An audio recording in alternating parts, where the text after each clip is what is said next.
Hi everybody, it is Kat and the Northwoods Fairy, and today I wanted to read some children's books because that is the easiest thing to read right now. I don't have as many as I used to have. I used to have a lot more books. I'm a little disappointed because I had some really good ones. So I had to borrow some from a friend, and I also had to try to look at Goodwill because it's like, why buy brand new ones when you can get them for cheaper at Goodwill? And some Goodwills have pretty good selections. So I didn't really I found some, but I didn't end up buying them because there was some screaming kids. Sorry to all the parents, but there was some screaming kids, and I was like, man, I just gotta go. So I have a couple of children's books that I'm gonna read first, and I hope you like the scenery in the background. Once again, I don't want my tripod to fall, but this is the view, plus me. And it is warmer out today, but I'm still wearing my yellow sweater. I'm in a woods where it is pretty secluded. So, I want to make sure that everything will be safe. And I'm pretty sure my little microphone is going to work today. So let's just try to get the right angle here. Alright. Got some nice scenery in the background. The first one I'm going to read actually is Aesop's Fables. I like fables and I like fairy tales, just so you know. So I will be getting some books on that. This one I think I got from the dollar store.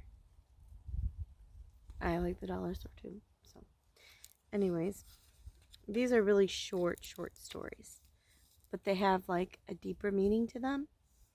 So this one is called The Fox and the Grapes. A fox one day spied a beautiful bunch of ripe grapes hanging from a vine up in the branches of a tree. The grapes seemed ready to burst with sweet juice. The fox's mouth watered as he gazed longingly at them. The bunch hung from a high branch, and the fox had to jump for it. The first time he jumped, he missed it by a long way.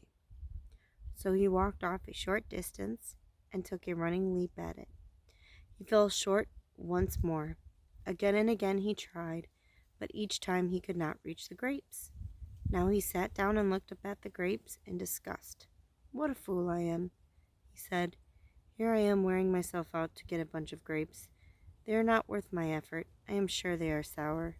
And he walked off with his nose in the air. And it says underneath, "There are many who belittle what they cannot get."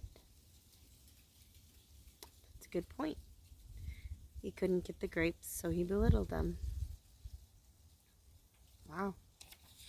I like this. Okay. The Lion and the Mouse. A lion lay asleep in the forest with his great head resting on his paws. A little mouse, came along and ran over his nose, which woke up the lion. The angry lion laid his huge paw on the tiny mouse and was about to kill him. "Oh, please," begged the poor mouse. "If you will let me go, I promise to repay you in some way." The lion laughed at the idea a little mouse could ever repay him, but he let him go. It happened shortly after that this lion was caught by some hunters, who tied him with strong ropes to the ground. The mouse, hearing his roar,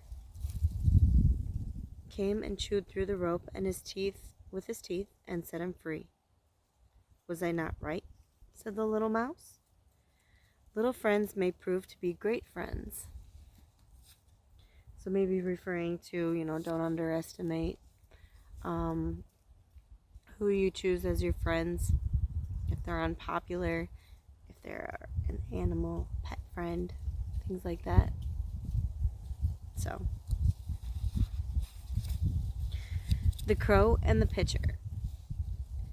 In a spell of dry weather, I'm going to try to read it like this.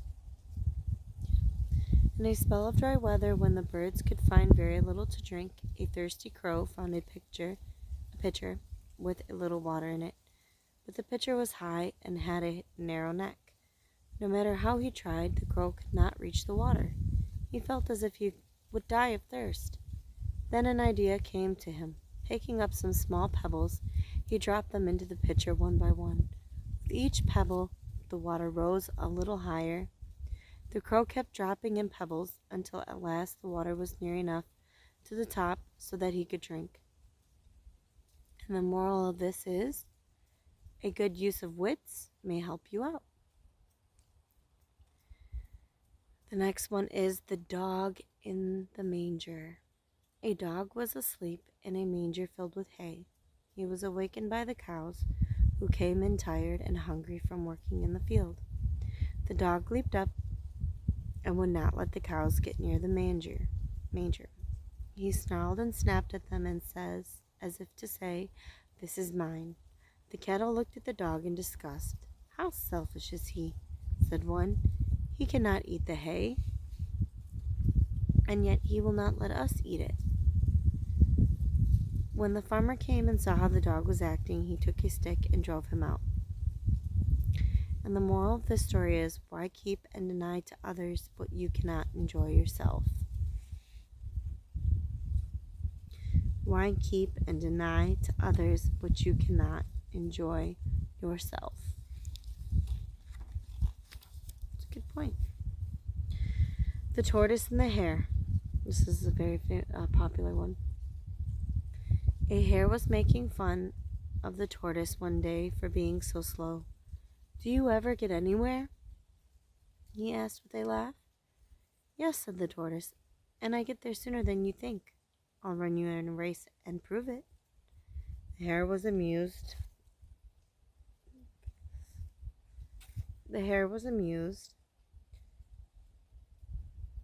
At the idea of running a race with the tortoise. He agreed to it just for the fun of it. A fox was asked to be the judge, and he marked the distance and started the runners off. The hare was soon far out of sight. To make the tortoise feel even more foolish for trying to race a hare, he lay down to take a nap until the tortoise had caught up. The tortoise, meanwhile, kept going slowly but steadily. After a time, he passed the hare, sleeping peacefully beside the road. When at last the hare woke up, the tortoise was near the goal. The hare now ran his swiftest, but he could not pass the tortoise in time. And what is the moral of this one? It is, slow and steady wins the race. And that's pretty true, because I took martial arts when I was younger, actually not younger as a child, but in my early 20s, maybe a bit when I was younger, actually. And you had to start off slow before you could do anything fast. You had to get the movements down. That could apply to a lot of things. Slow and steady wins the race. It's more than a one-fold type of thing. So this one is the ant and the dove. A dove saw an ant fall into a stream. The poor ant struggled to move through the water to reach the bank, but all his attempts failed. The dove felt sorry for the ant, and she dropped a blade of tall grass close beside it. The ant was able to grab onto and cling to the blade of grass, and he floated safely to shore. Soon after, the ant saw a man getting ready to kill the dove with a stone. But just as the man cast the stone, the ant stung him on the heel. The pain caused the man to miss his aim, and the dove flew to safety. The moral of this, a kindness is never wasted. The town mouse and the country mouse. I think I'm going to like this one. A town mouse once visited a cousin who lived in the country. For lunch, the country mouse served wheat stalks, roots, and acorns with a dash of cold water for drink. The town mouse ate very little, nibbling a little of this and a little of that. She made it very plain that she ate the simple food only to be polite. After the meal, the friends had a long talk, or rather, the town mouse talked about her life in the city, while the country mouse listened. They then went to bed in a cozy nest tucked away in a hay bale and slept in quiet and comfort until morning. In her sleep, the country mouse dreamed she was a town mouse with all the fancy foods and delights of a city life that her cousin had described for her. So the next day, when the town mouse asked the country mouse to go home with her to the city, she gladly said yes. When they reached the mansion in which the town mouse lived, they found on the table in the dining room the leftovers of a very fine banquet. There were jellies, pastries, delicious cheeses, the most tempting foods a mouse can imagine. But just as the country mouse was about to nibble a dainty bit of pastry, she heard a cat meow loudly and scratch at the door. In great fear, the mice scurried to a hiding place where they lay quite still for a long time. They hardly dared to breathe. When at last they crept back to the feast, the door opened suddenly.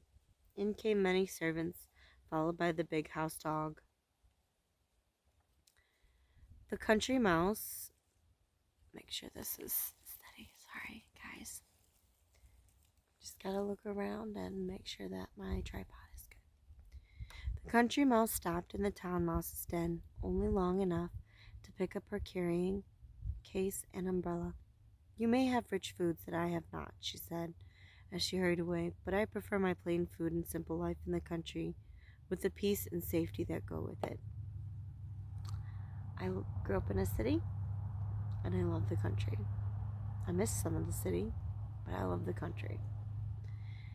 The moral of the story is, it is better to live simply and safely than to live with riches and fear. I'm going to repeat that. It is better to live simply and safely than to live with riches and fear. I agree. The Ants and the Grasshopper. One bright day in late autumn, a family of ants was bustling about in the warm sunshine. They were busy drying out all the grain they had stored up during the summer. Along came a starving grasshopper. With his fiddle under his arm, he came up and humbly begged for a bite to eat. "What?" cried the ants in surprise. "Haven't you stored anything away for the winter?" "What in the world were you doing all last summer?" "Oh, well, I didn't have I didn't have time to store up any food," said the grasshopper. "I was busy making music and having fun. Before I knew it, the summer was gone." The ants shrugged their shoulders in disgust. "Making music, were you?" they cried. "Very well, then. Then now you can dance." And they turned their backs on the grasshopper and went on their work. The moral of this story is, there's a time for work and there's a time for play. It's kind of like my boss always says, make hay while the sun is shining. Meaning, if you have the chance to make money, especially in trucking, you better do it. Because when the opportunity is not there, it can get difficult. Okay, the next one is Two Stubborn Goats. There were once goats who were each walking on opposite rocky sides of a mountain valley. It so happened that a large tree had fallen, forming a bridge between the two sides. Far beneath this bridge there flowed a wild river. Now the two goats each started to cross the bridge and looked up and saw each other. The trunk of the tree was large, but not large enough for one animal to pass another safely. One goat would have to wait for the other to cross. And do you think that one goat would back up and allow the other to pass? No.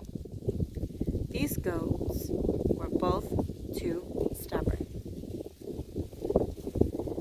One goat set his foot on the log, the other did also. Each kept walking until they met in the middle, horn to horn. Neither would back up nor step aside. Instead, they locked horns and pushed at each other, and both fell down into the river below. The moral of this story is, it is better to step aside than to stubbornly step into disaster. Very good point.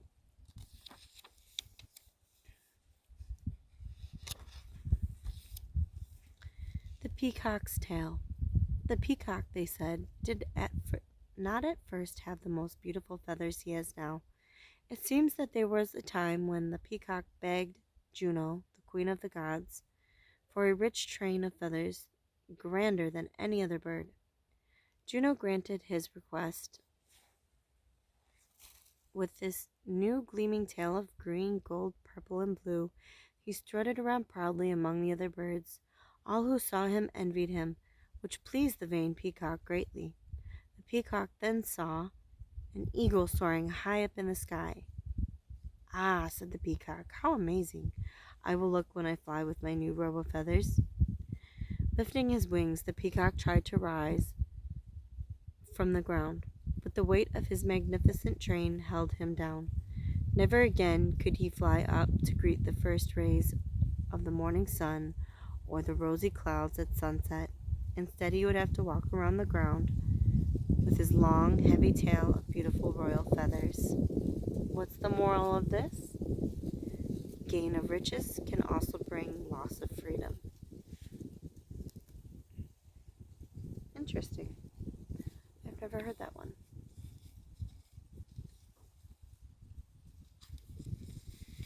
Belling the cat. So the mice once called a meeting to decide on a plan to free themselves of their enemy, the cat. They wished to find some way of knowing when she was coming, so they might have time to run away.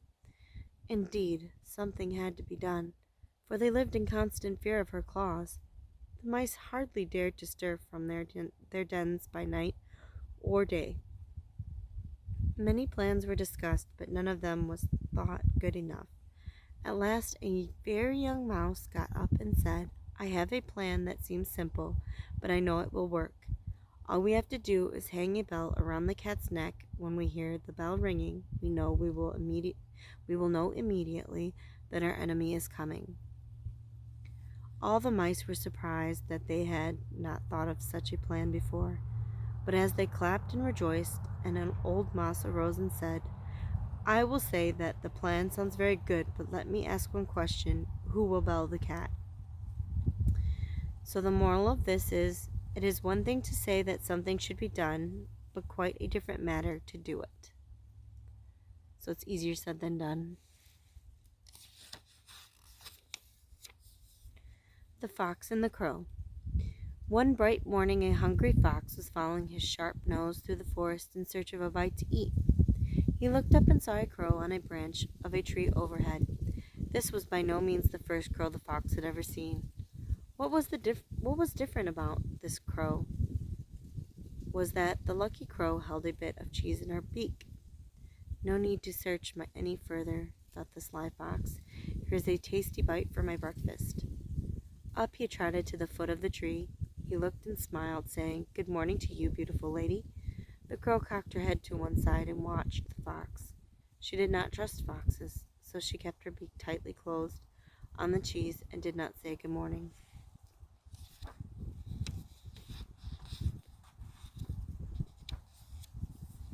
"What a charming creature you are," said the fox. "How your feathers shine. What splendid wings. I'm sure you have a lovely voice, since everything else about you is so perfect. If you would just sing one song, everyone in the forest would call you the Queen of Birds." The crow listened to these words and was quite flattered. She forgot all about not trusting a fox. She forgot about her breakfast. She forgot that she was, after all, a crow who did not have a lovely voice. All she thought of was how she wanted to be called the Queen of Birds. So she opened her beak wide to swing. But of course, instead of a lovely song, out came a loud caw, and down fell the cheese, straight into the fox's open mouth. "Thank you," said the fox sweetly, as he walked off. "I did not enjoy your song, but I will enjoy your cheese." Beware of the one who flatters. He wants more than your smiles. That is a very good point. I want to point out, even though this is a child's book, there is Niccolo Machiavelli. He said to beware of flatterers, because typically people like to hear good things about themselves, and when they do, the people who are saying those nice things have some kind of motive. So you have to be really careful about, taking compliments. Think, is there a hidden motive, especially when they're doing it all the time and it's not just a, oh wow, that's really nice type of thing. It's an all the time thing. So that is the end of this little Aesop's Fables. It's a very tiny book. Like I said, I got it from the dollar store, but some cool stuff in there. Alright, I will pause and get to the next book. Okay, the next one I chose is one that was borrowed to me. It is Sidney and Norman, A Tale of Two Pigs, written by Phil Vischer and illustrated by Justin Gerard. I don't know if you can see that. I'll put all the pictures of the books that I read in the beginning of this video when I edit it. So this is more of a religious book. If it's something you're not into, if you're not religious, I apologize. If you have a different religion, I apologize. However, I'm hoping there's just a good moral to the story and you can enjoy this, because I read about many different things. So let's begin. On a quiet street in a quiet town lived two pigs. They didn't oink or eat slop. No, that isn't the kind of story this is. They wore suits, coats, and went to work. And even though they lived right next door to each other, they didn't know each other's names.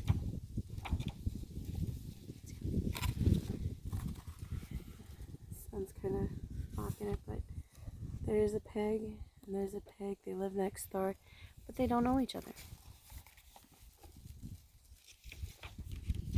The pig on the right was Norman. He was a very good pig. Rules and hard work always come easily to him, and it showed. His house was neat and organized. He always looked his very best. He gave money to the needy and never missed church on Sunday. Norman's teacher liked him when he was young, and his boss at work liked him now that he was all grown up. He was pretty sure God liked him too. After all, he was a very good pig. Norman figured that everyone could be as good as he was if they'd just try a little harder. He wondered why they didn't.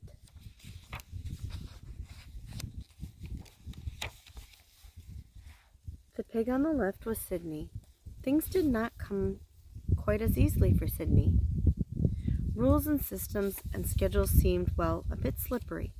One minute he thought he had them, and the next minute, oops, where'd they go? He was forever running 10 minutes late, and could never manage, no matter how hard he tried, to get his tie perfectly straight. Not like his neighbor. What was his name? Sidney got in trouble in school, which frustrated his teachers. He got in trouble at work, which frustrated his boss. He knew God was watching, and he figured he was pretty frustrated too. But most of all, Sidney frustrated Sidney. Why was everything so hard? Why couldn't he be more like, oh, what was his name? Sidney felt broken. And some days that made it hard to get up in the morning. Some days, in fact, Sidney couldn't get up at all. Since Sidney was usually late and Norman was usually early, they very seldom saw each other. Unless, that is, they happened to fetch their mail at the same time, which is exactly what happened one bright morning in October. Now, normally if Sidney saw Norman, he would look down and shuffle back inside. He was sure Norman was staring at his tie, or his hair, or the papers half stuck into his briefcase. He was sure Norman was looking down on him for being messy, which for the most part was absolutely correct. hopefully you can see me pretty well. But this day Norman didn't look at Sidney's tie, and Sidney didn't look away, because they were both staring at the small pale blue envelopes they had received in the mail. One was addressed to Norman and the other to Sidney. Had someone invited them both to the same party? Eager to unravel the mystery, the two pigs opened the envelopes. Norman read, Dear Norman and Sidney. Norman read, Dear Norman, and Sidney read, Dear Sidney, followed by, I would like you to come visit me at 77 Elm Street next Tuesday at your convenience. I have something to tell you. Let's see if I can fix this a little bit.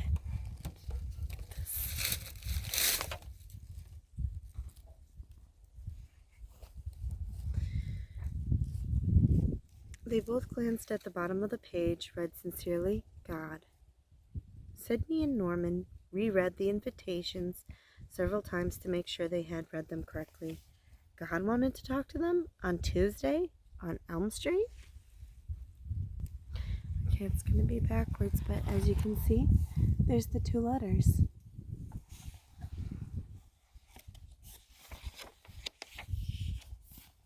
Sidney panicked. Deep in his heart was a familiar feeling. He felt the feeling he had felt when he was a young pig. His teacher had sent him to the principal's office. Terror, panic, doom. Norman smiled. He too felt a similar feeling. The feeling he had felt when, as a young pig, he was called up in front of the school to receive an award, anticipation, happiness, pride.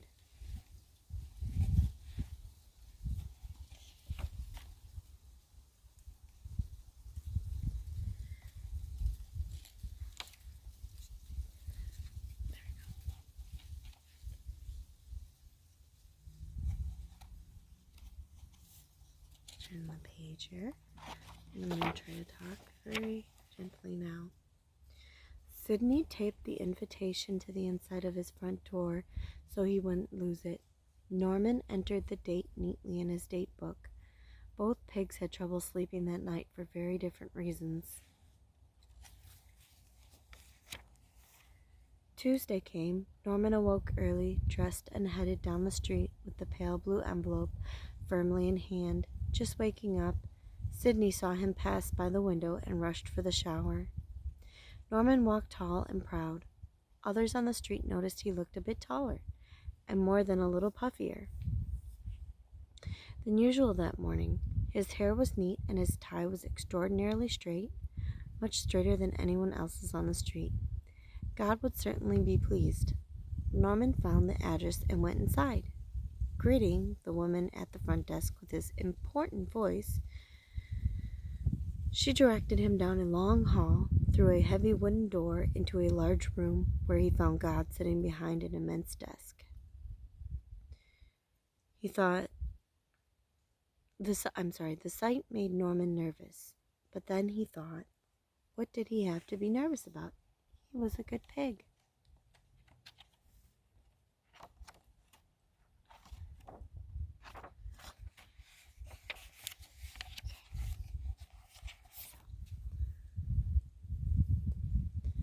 God walked around the desk and smiled at the puffed up pig. I'm glad you could make it, he said warmly. I have a few things to tell you. First of all, God began, I love you, Norman. Norman smiled, though he wasn't surprised. Secondly, your goodness is not the reason I love you. Norman startled a little. What a curious thing for God to say. Thirdly, God continued, you're not as good as you have led yourself to believe. You're prideful. You're selfish. You look down on others simply because things don't come as easily for them. God looked a little sad now. I love them just as much as I love you.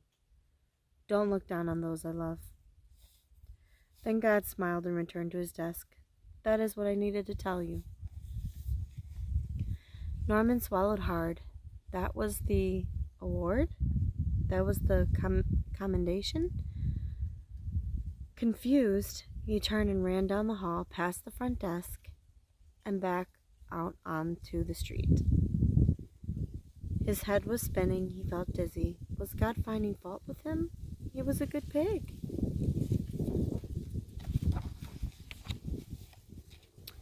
He noticed his tie was off kilter and hurried to straighten it. Not perfect, but at least better than that fellow over there in the yellow jacket, or that guy in the blue, or any of these people for that matter. Then it hit him. He was looking down on those people right then, right there, just like God had said. And he'd done it yesterday and the day before, 20 times a day at least. Norman's face grew hot. God was right. He was selfish. He was prideful. For the first time in his life, the good pig had to face the fact that he had been very, very bad. His pride and his goodness was his sin.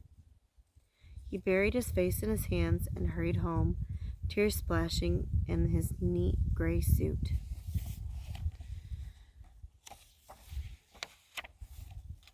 From his window, Sidney saw his neighbor return and froze in shock. Was he crying? Sidney could not breathe. Oh dear, if that's what a visit with God did to that guy, oh, he was doomed. Hands shaking, Sidney tried one more time to get his tie to lie just right. Why was it so hard? Now, where was his hat? Not on the hook, of course. Oh, under the couch. Hat in hand, he peeled the pale blue envelope off the door and stepped outside. A bird was singing that morning, but Sidney didn't hear it. The sun was shining brightly, but Sidney didn't see it. Doomed, he thought. Doomed. Sidney trudged down the sidewalk and suddenly was back in school. A little pig headed down the long hall toward the principal's office, hands sweating, heart racing, doomed. Oh, poor little pig.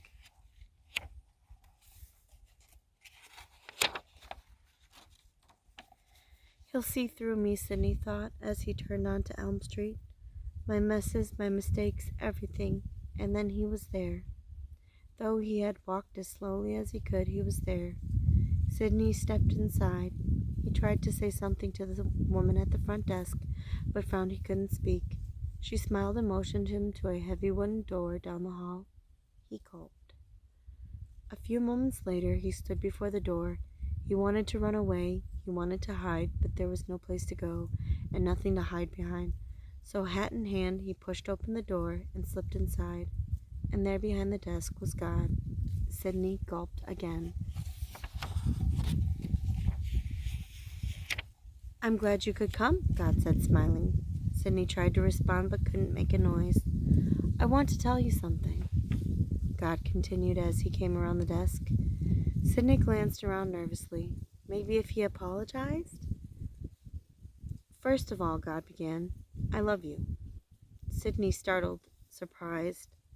Secondly, God continued in a quieter voice, I love you. Sidney was gripping his hat a little less tightly now. And thirdly, God paused very close to Sidney. I love you. The look in God's eyes warmed Sidney right down to his toes. That is what I wanted to tell you, God said, as he stepped back toward his desk, smiling. Sidney stood frozen for a moment, then realizing God had finished, he turned and ran quickly from the room. I don't understand, he said aloud when he reached the street. Didn't he see me? Didn't he see who I am? It didn't make sense. Then it occurred to Sidney, I did it. I fooled him. Sidney looked at the others on the street, smiling. Yes, that must be it. I looked good when it was most important, and he bought it. Just then Sidney caught his reflection in a store window. His hair was rumpled, his tie off kilter, as usual. Sported a large toothpaste stain. His smile vanished. That couldn't be it. He couldn't have fooled anybody. Not looking like that.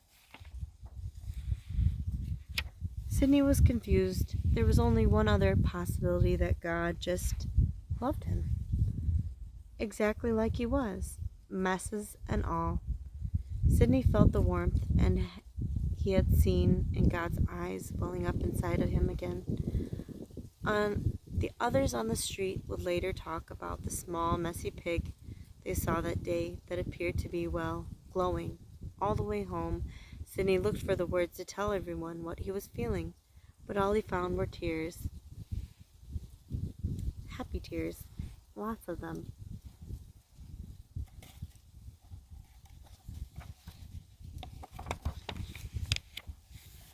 The next day, two pigs emerged from their homes on a bright, crisp October morning and looked at each other. The pig on the left, named Sidney, who seemed a bit taller than before, looked at his neighbor's neat, straight tie and clean clothes and smiled. The pig on the right, named Norman, who seemed ever so slightly less puffy, looked at his neighbor's crooked tie and rumpled hair and smiled. It was a real smile, too, the kind that comes from deep inside, the kind he hadn't smiled in a long, long time. Sidney and Norman became good friends. There were still mornings now and then when Norman would wake up feeling a little puffy, but all he had to do was remember what he had learned at 77 Elm Street, when the puffiness would quickly vanish and his real smile would return.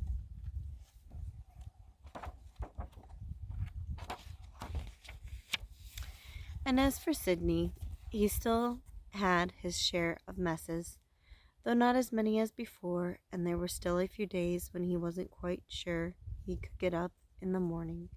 But if you stood outside his window on one of those days, this is what you'd hear. First of all, he loves me. Secondly, he loves me. And thirdly, he loves me. And that was all it took. And that is the end of this book. It's a cute little book, and I think it has a good message. And the next book I'm going to read, and this will be the last one. I don't believe I read this one. I read a different Dr. Seuss. And as you can see, if you can see, I got this from the Goodwill. Mr. Brown Can Moo, Can You? By Dr. Seuss.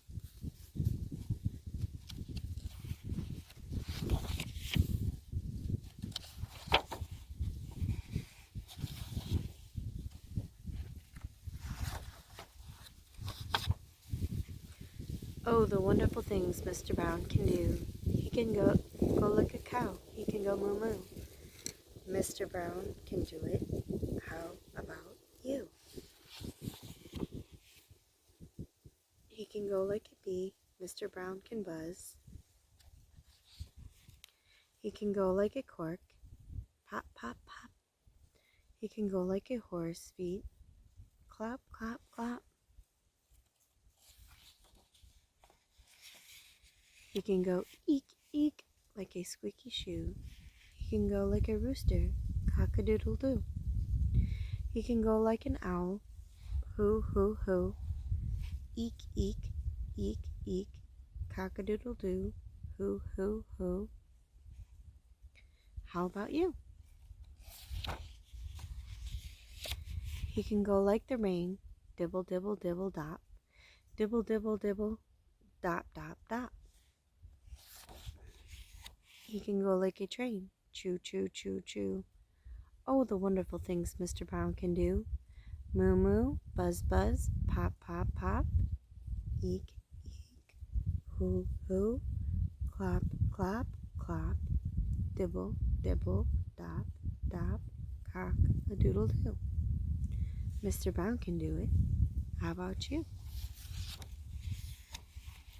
Mr. Brown can very soft, very high, whisper, like the soft, soft whisper of a butterfly. Maybe you can too. I think you ought to try.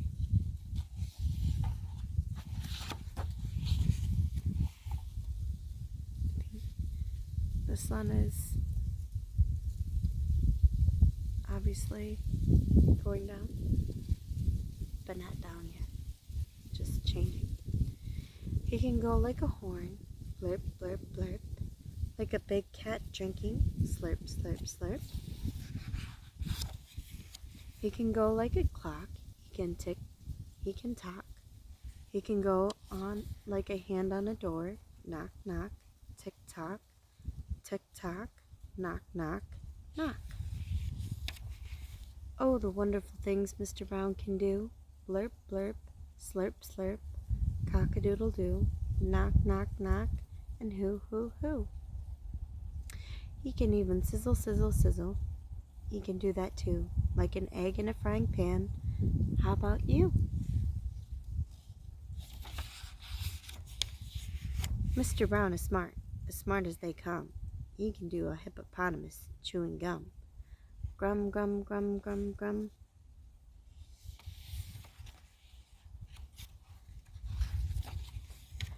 Mr. Brown is so smart, he can even do this. He can even make a noise like a goldfish kiss. Pip. That's what it says.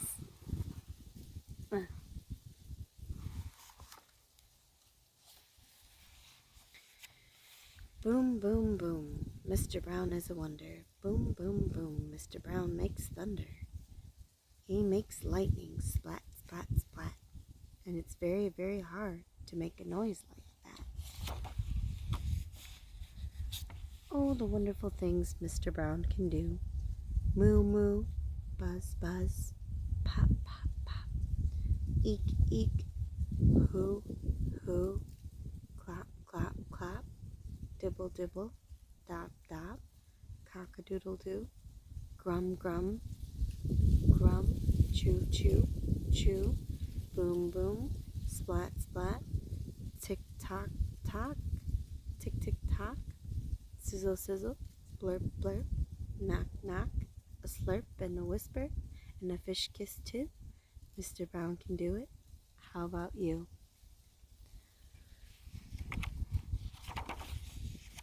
And that is the end.